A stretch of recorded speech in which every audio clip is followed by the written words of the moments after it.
look at these images from Toronto Pearson Airport, the largest in the country, Montreal is even worse. Here, take a listen to this fella from Montreal's airport. We're getting very close to that. We're having discussions, and it's likely either the frequencies, the number of flights that we'll have on a given destination, or destinations themselves. But it's very sensitive, obviously. We have people that have booked vacation, so the airlines will have to be extremely careful on how they manage that. But it's likely that to get some equilibrium in this and rebalance the system, we'll have to get to that. Yeah. The airports are in free fall. I saw the other day that Air Canada is simply suspending many of its flights. For example, it no longer services Moncton or Bathurst, New Brunswick. Sorry, guys, just can't do it. I received an email, as I'm sure many of you did. It looked like a mass email from the CEO of Air Canada explaining that they simply cannot fly as they want to. They're, I understand, canceling 154 flights per day. That's tens of thousands of people. Some of that's just a vacation, but some of it's important, not just business meetings, but a wedding, a funeral. And isn't a family vacation once a year, especially if you haven't had one during the pandemic? That's important too. Why are they being canceled? I mean, look at this incredible view of the baggage carousel in Toronto. It's not actually Air Canada's fault. It's not actually WestJet's fault. Some parts of it are. I mean, they make mistakes too, and they were only too happy to go along with the federal government's demand that they fire their unvaccinated staff. That can't help when you take hundreds of both airplane staff, but ground staff, gate agent staff out of the picture.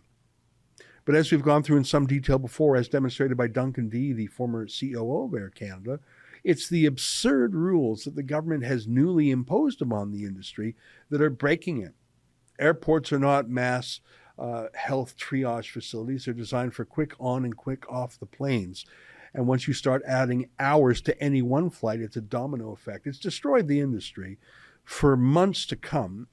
But I was thinking about Trudeau saying, no, we do not want to revive the Canadian oil patch. We do not want to build pipelines, even though that is actually an enormous thing that could really help Ukraine. Trudeau doesn't believe in doing the one thing they actually need because he is so ideologically committed to phase out the oil sands. He said so himself. Take a listen. We can't shut down the oil sands tomorrow. We need to phase them out. We need to manage the transition off of our dependence on fossil fuels. That is going to take time. And in the meantime, we have to manage that transition. And so it got me thinking about these airports. Trudeau doesn't think that there's a crisis. He's certainly not acting like it. He hasn't taken any steps, even though there's obvious steps he could take immediately to make the problem better. He wants this. Now, why would he want it? I think he likes the idea of reduced flying.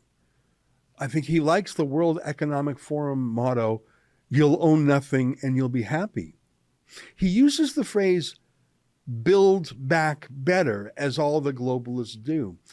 But Trudeau's actually never built anything in his life. He's never fixed a problem. He's never created something. When he says build back better, he's not talking about building pipelines or building an economy. He means building in a new ideological approach to things. Build back better means build back more socialistically, build back more environmentally, not to actually build anything better, but to inject his ideology into things. The crumbling air industry in Canada isn't a bug, it's a feature. It's what he wants.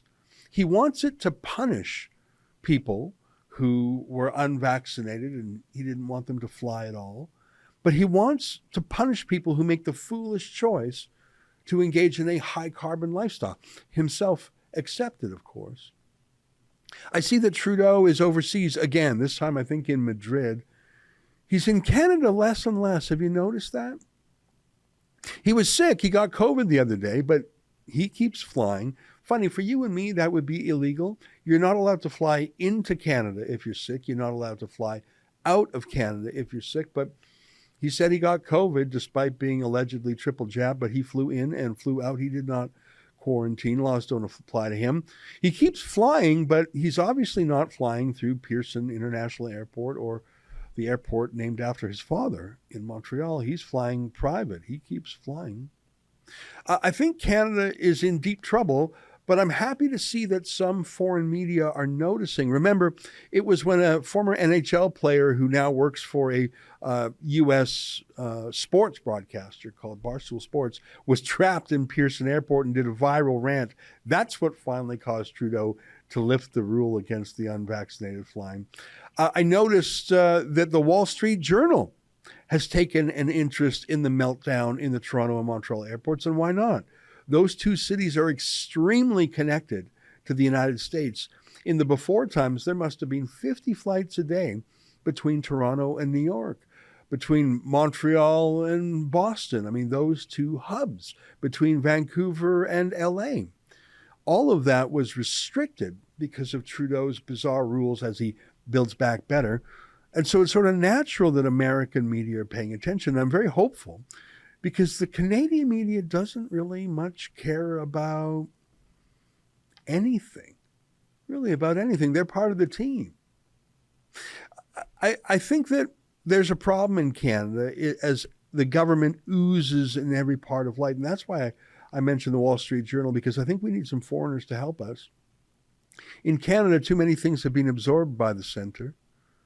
In Canada, Build Back Better means like what I said it does. It's not to actually build back better. It's not to improve prosperity for people. Justin Trudeau says he cares about inflation, but he will not do something he could do immediately to fight inflation, which is remove his carbon tax. You remove the carbon tax, you lower the price of everything. That's the opposite of inflation. Now, when you fill up for gas, obviously it's cheaper, but everything that runs on gas, from tractors at the farm to trucks that bring you stuff to your store. In a flick of a switch, Justin Trudeau could make the country better, more prosperous, and ease inflation significantly. He will not. Because this is exactly what he always meant when he said a carbon tax will make you make better choices. It'll force better choices on your life from no flying to simply living smaller. He said it a dozen times. Take a listen. Mr. Speaker, what the Prime Minister doesn't realize is Canadians are suffering. Canadians are suffering because he's increasing taxes year after year, month after month, on the backs of everyday Canadians who cannot afford the price of gasoline. Mr. Speaker, his government, with the help of the NDP, are raking in billions of dollars of extra revenue while Canadians are suffering. So when will the Prime Minister, for just a moment, empathize with everyday Canadians, stop spreading information, and give Canadians a break? The Right Honourable Prime Minister. Mr. Speaker, we will continue to spread information, including the information that is that the price on pollution actually gives back more money to people in the provinces where it's imposed than it takes away. An average family does better with this price on pollution in places like Ontario, Saskatchewan, Alberta, because of the price on pollution. And indeed, they should talk to their colleague from New Brunswick who wanted them to return to the federal measure because it puts more money back in the pockets of Canadians. We will continue to have Canadians' backs and fight climate change. So it's no coincidence that Trudeau's focus, his obsession, all his legislative efforts are not to help people economically or not to heal our country after the rift that he spread between the vaccinated and the unvaccinated. All of his proposed laws are extremely political. What you just saw was an excerpt from my nightly show, the Ezra Levant Show. Every weekday I do a monologue. Usually it's about half an hour. Then I interview an interesting guest, and then we read my hate mail or my fan mail, whichever is more fun.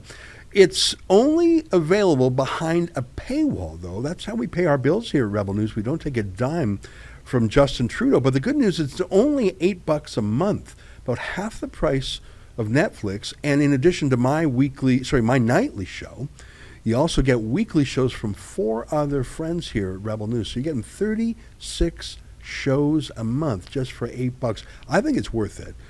And even if you're not quite sure, do it anyways, because we rely on viewers like you to keep us free and independent. I promise you I'll never take a dime from Trudeau. Just go to rebelnewsplus.com and click subscribe. Thanks.